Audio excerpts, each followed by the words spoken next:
In the heart of Chicago, where the skyline meets the sky, a tale of strength and charisma, reaching far and high. Harold Washington, a beacon in the night, a leader, a visionary, a city's guiding light.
I think your mayor is a wonderful fellow, but I depart radically from him when he says that he would hope that I would have all the good qualities of past mayors. There are no good qualities of past mayors to be had. None, none, none, none. I did not mourn at the bier of the late mayor. I regret anyone dying. I have no regrets about him leaving. He was a racist from the core, head to toe and hip to hip. There's no danger of doubt about it. And he spewed and fawned and oppressed black people to the point that some of them thought that was the way they were supposed to live. Just like some slaves on the plantation thought that was the way they were supposed to live. I give no hosannas to a racist, nor do I appreciate or respect his son. If his name were anything other than Daly, his campaign would be a joke. Well, my name is Bernard Teed. I'm a deacon here at Third Baptist Church. I've been here since I joined here in 4th Sunday of August 1996. James Bond come to a big snowstorm, I believe that's when Harold Washington come on the scene then. We had a big snowstorm.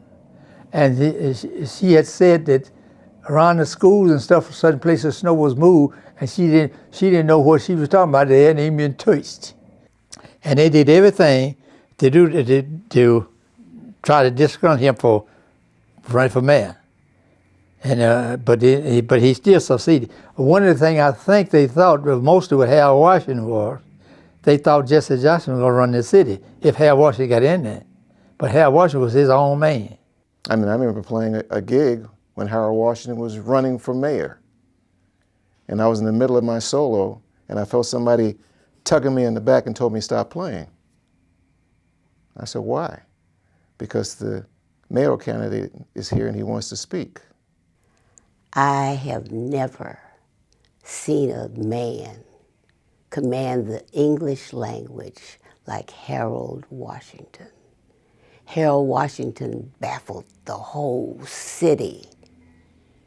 When you hear white people who say, hold it just a minute, all of these big words that he uses, and he uses them correctly.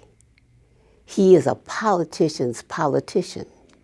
Our mission is to maintain a city that is peaceful and tranquil. We have no anger. We have no vindictiveness. Rancor doesn't spew from us. We're about the business of building a city for everybody, wherever you live.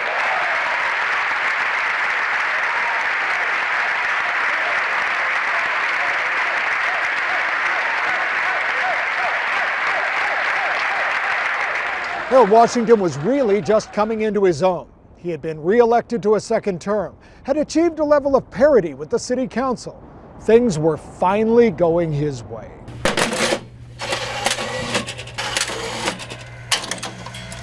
One, two. We know what to do. There we go. After this groundbreaking with Alderman Timothy Evans, early on the day before Thanksgiving, 1987, Mayor Washington headed back to City Hall. He slumped to one side. I thought he was trying to pick something up off the floor, like a pen that he might have dropped. And I quickly realized that it was more serious than that. Peter, what can you tell us? I just got off the phone with some people, high-ranking sources from the fire department. They told me that an announcement is being prepared within the next half hour. We could not get any signs of neurologic recovery nor spontaneous cardiac activity. Word has just come that the mayor has passed.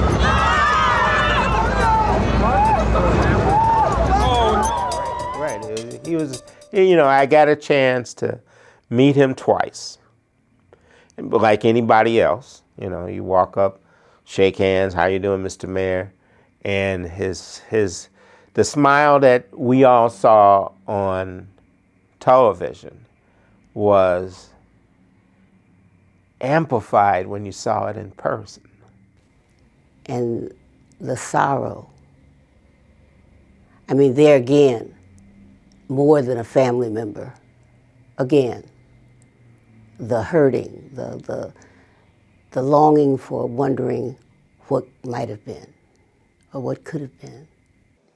He opened the doors for Midway Airport. And a lot of the concession stands, Black said, a few of those. And so he just opened the door for us. I just felt a loss. To this day, I still feel a loss about losing our leaders. I think maybe just wonder what life would have been like if they could have lived. In the city of big shoulders where dreams take flight, Herald stood tall in justice and in might. His voice echoed through the streets so wide, a legacy woven in history's tide.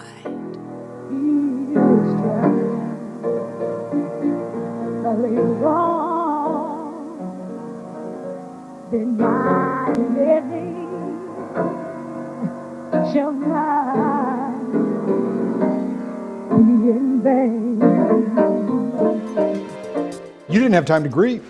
Oh, no, the thing is I didn't have time to grieve, but I was working and crying at the same time. Jackie Grimshaw was a Washington aide and architect of his campaign. It was grieving, but it was also with a sense of purpose, that this was Herald, that we had to plan a funeral that was praiseworthy of Herald. But Phil, at the same time we were doing this, we had this little cabal of aldermen that were plotting who was going to be the mayor.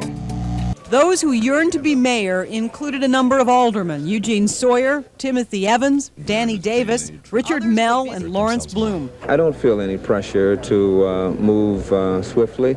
I think that people understand that this is a troubled time for his family. I thought that at the very least, we would have time to bury Herald and mourn his passing and give him the kind of respect that he had earned.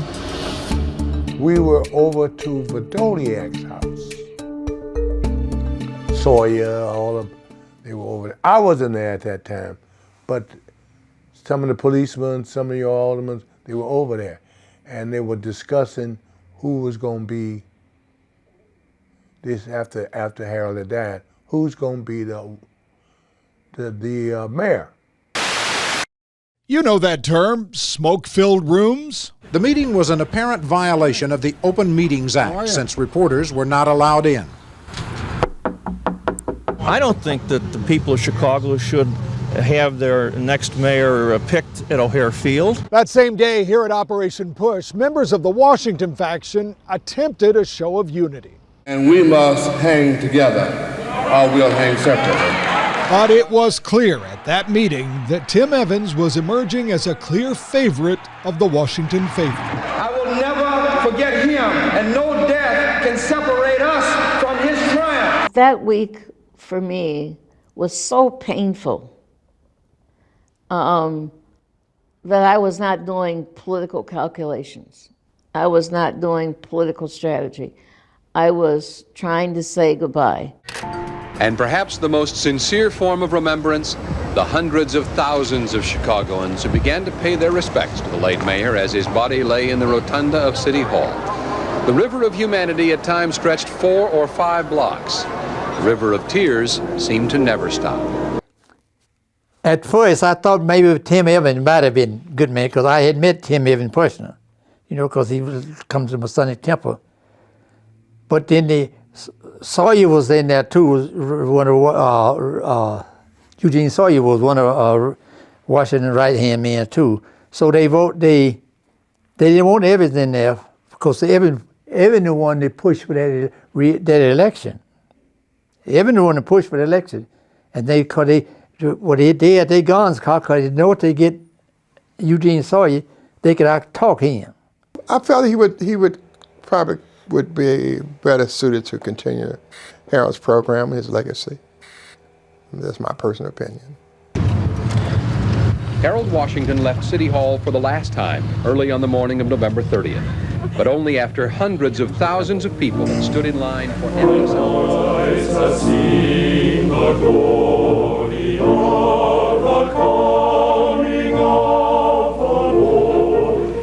Thank you very much. I'll see you in the morning, buddy. We will not let you down. The funeral procession left Christ Universal Temple for Oak Woods Cemetery. But along the way, thousands of people lined the roads for one last wave. The crowd which turned out for Tim Evans that night was astounding. Thousands hoping to carry him across the finish line as Washington's certain successor. But of course, the public didn't vote. The city council did. The remnants of the old Verdoliak faction realized they didn't have the votes to install one of their block as mayor. And so they decided then that we better fall back and choose one of our own among the black aldermen, and they settled on Gene Sawyer. Later that night, those aldermen met here, just outside the council chamber in room 201A. I was standing right here when that door burst open. Sawyer was escorted to the chamber, assured that he now had the votes. They saw themselves being in charge and having a puppet sitting in the mayor's office. What is the community going to think if you become mayor by getting the votes of the people who 6 days ago were against Herald? But I knew when they appointed him how nervous and it was just something to see. This man was out of his wits, and they forced this on him, and he was not prepared to handle it. But that was but see, in the meanwhile, they wanted him there, so that's like to get the guns loaded. Every time they give this last daily, trying to get it ready, so they didn't know that was a shoe-in, because Eugene couldn't, he wasn't, like I say, I was surprised him couldn't perform in politics no better than he could then, as long as he'd been in politics. All that my dad wanted to do was serve out Harold's term. That's it. He felt that he could step up to the challenge and do the job. He did not want to anger the black community and make it seem like there was something going on that really wasn't. As it turned out, his concerns in that regard may have been well-founded. Sawyer was accused by many in the black community as having sold out. He was not going to fight back. He was going to go along with the crowd. Roderick Sawyer insists that wasn't true. My dad was able to rally both parties, both sides, to come to some conclusions because, quite honestly, they liked him. Whatever the case, it was a crazy night, and the meeting went on for hours. I'm not tired. I'm older than most of you. But finally, at 4 a.m., the die was cast. Eugene Sawyer was Chicago's new mayor. And I promised you that I will continue the programs and policies of our late mayor. But Sawyer would serve for only 15 months, defeated in the Democratic primary by Richard Daley, who served for the next 22 years. To this day, there is disagreement over that fateful night. From the neighborhoods to the halls of power, he walked with purpose every single hour. In the faces of challenges, he remained strong, a testament to resilience against all wrong. Whoever decided to, I was just an observer. Whoever decided to make that step, it did make me watch them and try to understand, where they were coming from a whole lot more. Herald did that, and Dr. King did that for me, to become more involved with what was going on in the city and the country. Because between Verdoliak and Ed Burke and Mel and all of the other guys, they didn't want him to succeed, and they did everything they could. But he still smiled, and he still went after it. He was the mayor for all people, not just black people. And that's the one thing I must say about him. Everybody loved him if they allowed themselves to. So let the words of this poem be the guide, a tribute to Herald with deep respect and pride. As we journey through history, let us impart the spirit of a leader, a beating heart.